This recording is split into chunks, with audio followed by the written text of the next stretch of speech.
So how does a golfer do this without the head effectively moving upwards? If we have a look with a longer club, a driver, what's the first thing we do with a driver is that we position the ball more forwards in our stance. So it's now positioned underneath the lead shoulder, like so.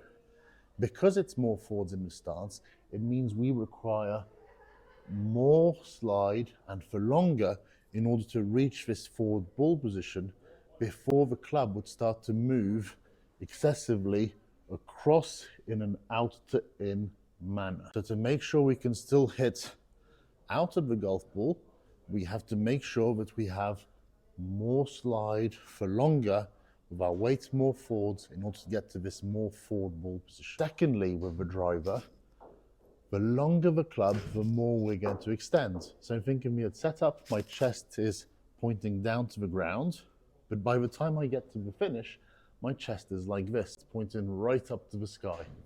So I go from a position where I'm chest to the ground to a position where my chest points to the sky. So how does a golfer do this without the head effectively moving upwards? How does the golfer do this without losing their inclination to the ground?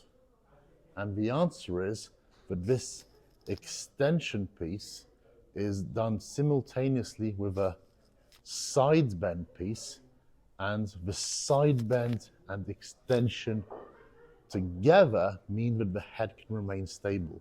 And this is a very powerful move, and you absolutely want to be going from flexion to extension like so, but you don't want your head to be popping up, because then the geometry of your swing will be compromised. You'll no longer swing in a circle. That ball could go anywhere.